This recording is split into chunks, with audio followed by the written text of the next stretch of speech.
இப்ப சமீபத்துல கூட 80ஸ் நடிகர், நடிகைகளுக்கான ஒரு யூனியன் மீட்டிங் நடந்தது. ம். அதுல கூட எங்க அக்காவ கூப்பிடவே இல்ல. எதுக்கு சினிமா துறை ஒதுக்குறீங்களான்னு கேட்கறாங்க. எதுக்கு இப்ப ஒதுக்கப்படுறாங்க அவங்க? இல்ல, இல்ல. நான் நினைக்கிறது, அது எதுக்கு ஒதுக்குறாங்கன்றது எனக்கு தெரியாது. ஆனா பொதுவாவே நான் சொல்றேன் நானு. ஒருத்தருக்கு வந்து ஒரு குறிப்பிட்ட ஒருத்தருக்கு வந்து பார்த்தீங்கன்னா வந்து ஒரு ஒரு வியாதி இருக்கு. வியாதின்னா ஒரு நோய் இருக்குன்னு வச்சுக்கங்களேன். ஞாபக மறதி நோய் இருக்குன்னா, அவங்களுக்கு பொதுவா வந்து பார்த்தீங்கன்னா வந்து அழைக்க மாட்டாங்க. பொதுவாவே. ஏன்னா சிக்குன்னு தெரிஞ்சுச்சு வச்சுக்கங்க தம்பி. என்னன்னா இருக்கட்டும். இப்போ ஒருத்தர் வந்து ஆக்சிடென்ட் ஆயிடுச்சு, நடக்க முடியாம இருக்கிறாருன்னு சொன்னா, அவர எதுக்கு கூப்பிடணும்? அப்படி ஒரு நேம் அவர் வந்து பேர் பெருசா ஆயிரும். என்னன்னு கேட்டீங்கன்னா, அவர் வந்து வயசாயிடுச்சுங்க. அவரால நடக்க முடியலங்க. அவரால நிக்க முடியலங்க. ஆனா நல்லா தான் இருப்பாங்க. ஆனால் அந்த மாரி வந்து உடல் உடல்ல ஒரு வந்து இந்த மாரி ஒரு சிக்கல் இருக்குனாலே வந்து மைக் மோகனுக்கு நடந்ததில்ல, ஒரு சோகம் நடந்ததில்ல.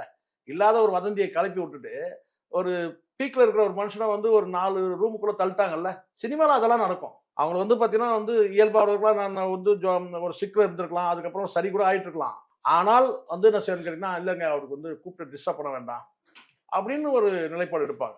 அதனால தான் பெரும்பாலும் வந்து ஏதாவது உடல் சிகிச்சைனா கூட பார்த்தீங்கன்னா, சில விஐபிகள் நடிகராகட்டும், நடிகர் அவங்க என்ன செய்வாங்கன்னு கேட்டா, அவங்க ஏதாவது ட்ரீட்மெண்ட் எடுத்தாங்கன்னா கூட, அத வெளிய காட்ட மாட்டாங்க. அது பிரைவேட் மேட்டர் அது. அவங்க ட்ரீட்மெண்ட் எடுக்கிறத கூட வெளிய சொல்ல மாட்டாங்க. இல்லன்னா தேவையில்லாம அது விஷயமா அது ட்ரோல் ஆயிட்டு இருக்கும். இப்போது புதிய அறிமுகம் ஆச்சி ஹோட்டல் சாம்பார் 50 கிராம் ரூபாய் 20 மட்டுமே.